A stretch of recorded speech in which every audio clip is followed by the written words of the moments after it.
बच्चों, कैसे हैं आप सब। मैं आरती गुप्ता विद्या मंदिर कोचिंग क्लासेस की तरफ से आपको 10th की बायोलॉजी पढ़ाने के लिए उपस्थित हूँ।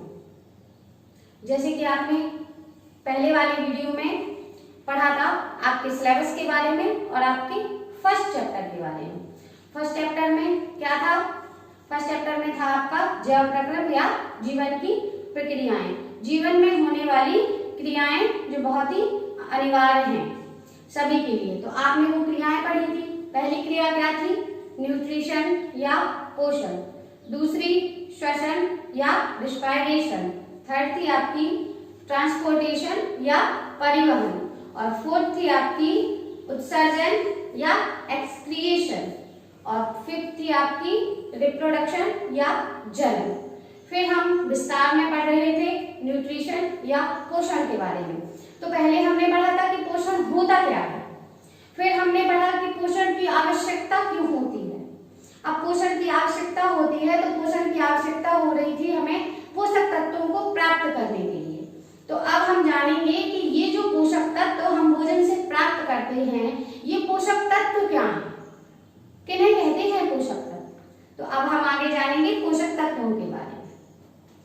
तो बच्चों यहाँ देखिए, पोषक तत्व क्या होते हैं? पोषक तत्व वे तत्व जो हमारे शरीर को ऊर्जा उपलब्ध कराते हैं, या जिन तत्वों से हमारे शरीर को ऊर्जा या पोषण मिलता है उन्हें हम पोषक तत्व कहते हैं। ये 5 प्रकार के होते हैं। पहला है आपका कार्बोहाइड्रेट, दूसरा है वसा, तीसरा है प्रोटीन्स और चौथा है विटामिन्स, खनिज लवण एवं जल। कार्बोहाइड्रेट का क्या कार्य है? कार्बोहाइड्रेट और वसा सबसे ज्यादा एनर्जी के स्रोत हैं। एनर्जी या ऊर्जा सबसे अधिक हमें कार्बोहाइड्रेट और वसा से ही प्राप्त होती है। फिर नेक्स्ट है आपका प्रोटीन। तो प्रोटीन का क्या कार्य है? प्रोटीन हमारे शरीर में होने वाली टूट फूट की मरम्मत करती है। क्या करती है? प्रोटीन हमारे शरीर में होने वाली टूट फूट की मरम्मत करती है।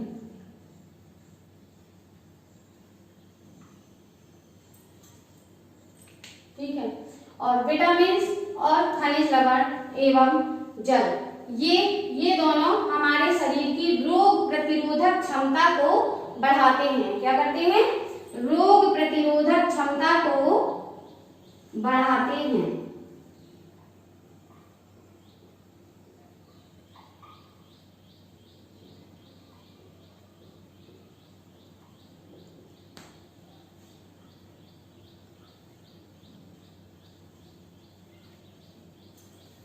तो आपने जाना कि कार्बोहाइड्रेट और वसा सबसे ज्यादा ऊर्जा देते हैं, प्रोटीन्स टूट फूट की मरम्मत के लिए होती है, और विटामिन्स और खनिज लवण रोग प्रतिरोधक क्षमता को बढ़ाते हैं।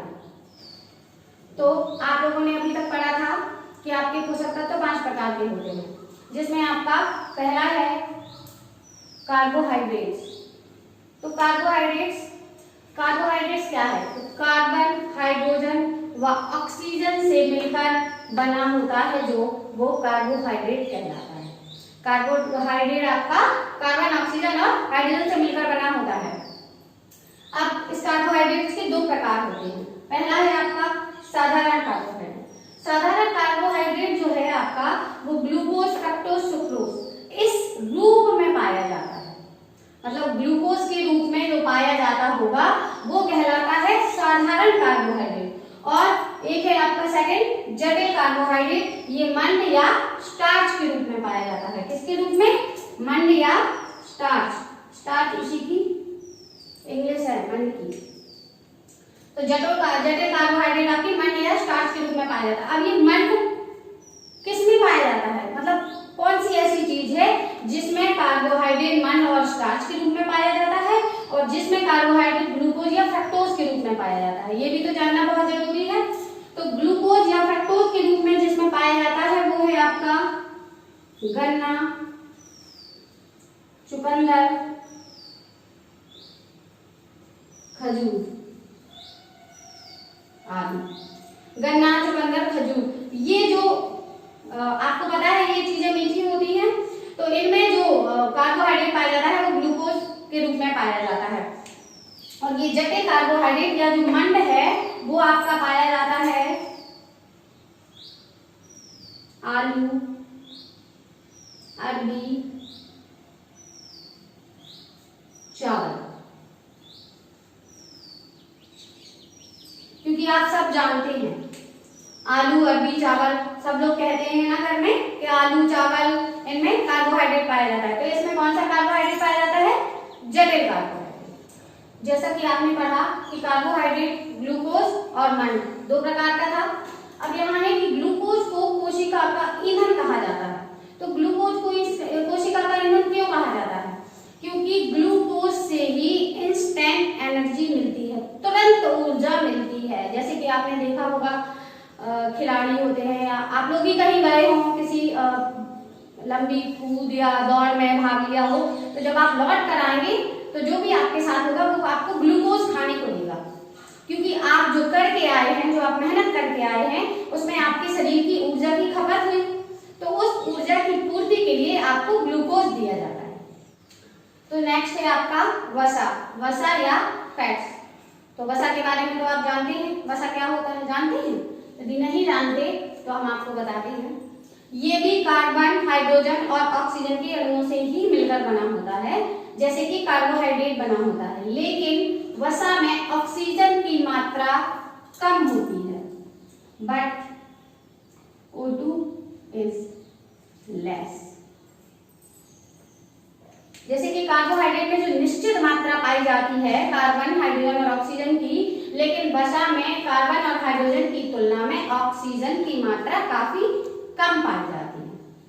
अब फैट या वसा हमें किससे मिलता है, क्या है ये?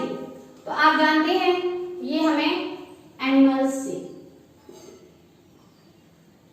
और प्लांट्स,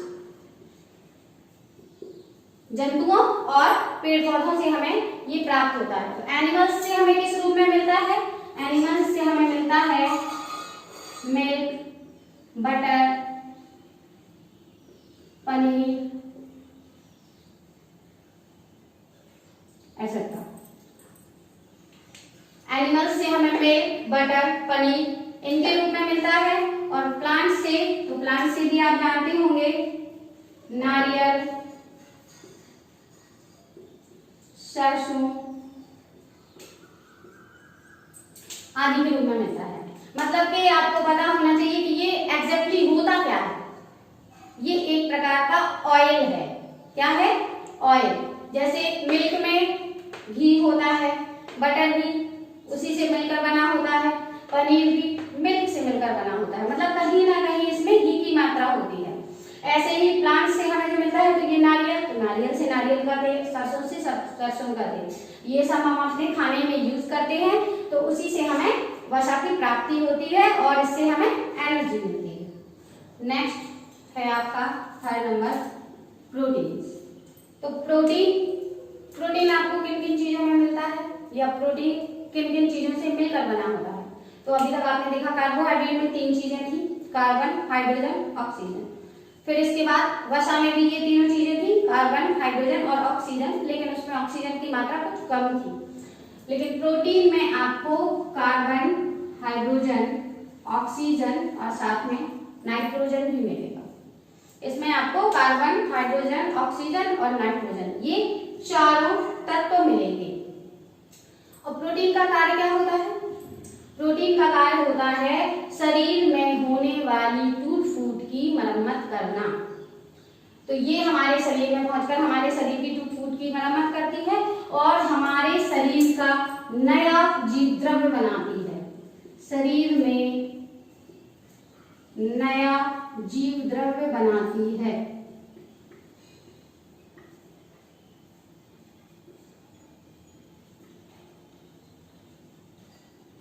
और हमने आपको बताया था कि जब शरीर में नया जीव द्रव्य बनता है तो कोशिकाओं में ग्रोथ होती है, कोशिकाएं बड़ी होती हैं। और जब कोशिकाएं बड़ी होंगी तो कोशिकाओं में विभाजन होगा और कोशिकाओं में विभाजन होगा तो शरीर में ग्रोथ होगी या शरीर की वृद्धि होगी। तो प्रोटीन का मेन काम क्या है? शरीर में नए जीव द्रव्य का निर्माण और शरीर के टूट फूट की मरम्मत करना।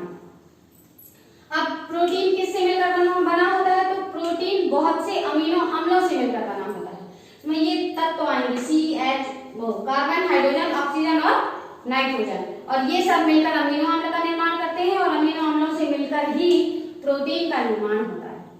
अब यदि हमारे शरीर में प्रोटीन की कमी हो जाती है, यदि हमारे शरीर में प्रोटीन की कमी हो जाती है तो कुछ रोग हमारे शरीर को हो जाते हैं। वो होते हैं, फर्स्ट है आपका प्रोटीन की कमी से होने वाले रोग। प्रोटीन की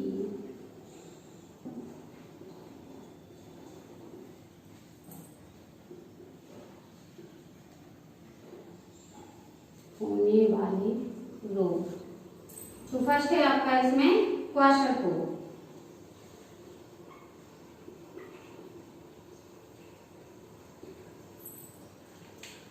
मोस्टली ये जो क्वाशरकोर रोग है ये बच्चों में होता है।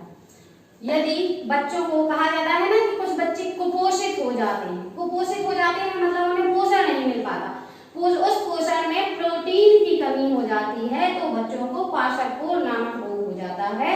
और इसमें क्या होता है कि बच्चे की हड्डियों का विकास नहीं हो पाता, बच्चे की जो हड्डियां हैं वो पतली हो जाती हैं। अब जब वो पतली हो जाएंगी तो वो सपोर्ट नहीं ले पाएंगे, तो उनके जो हाथ पैर हैं वो तिरछे हो जाते हैं।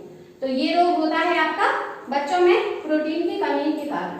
और दूसरा है आपका मैरेस्मस।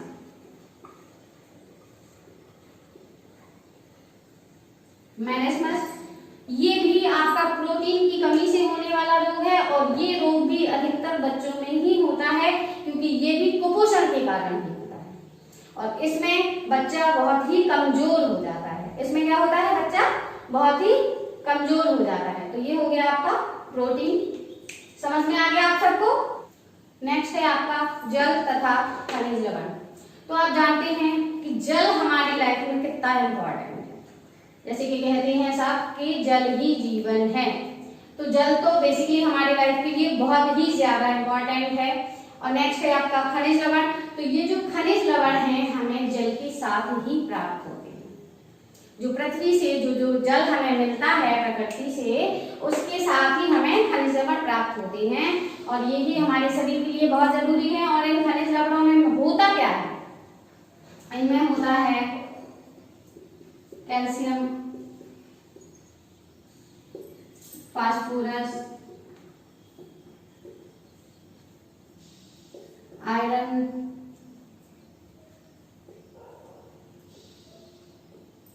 आयोडीन,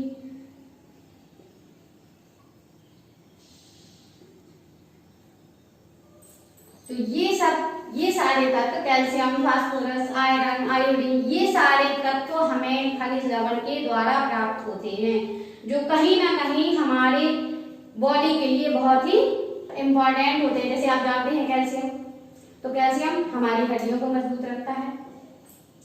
आयोडीन भी बहुत कंपलसरी है। आयरन, फास्फोरस कहीं ना कहीं कुछ कम मात्रा में ही हमारे लिए जरूरी हो, लेकिन फिर भी ये हमारे शरीर के लिए बहुत ही उपयोगी तत्व हैं जो हमें खनिज लवण के द्वारा प्राप्त होते हैं। नेक्स्ट 5 नंबर है आपका विटामिन। ये भी हमने बताया था, ये भी आपके शरीर के लिए बहुत ही जरूरी है। विटामिन का कार्य क्या होता है? रोग प्रतिरोधक क्षमता को बढ़ाना। क्या कार्य होता है? रोग प्रतिरोधक क्षमता को बढ़ाना।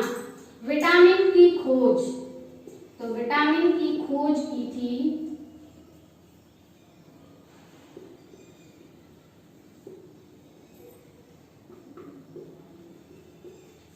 फोंक ने। किसने की थी? फोंक ने। और इन्होंने बताया कि विटामिन 2 प्रकार के होते हैं। कितने प्रकार के होते हैं? 2 प्रकार के। एक होता है आपका जल में घुलनशील, जल में घुलनशील, और दूसरा होता है आपका वसा में घुलनशील।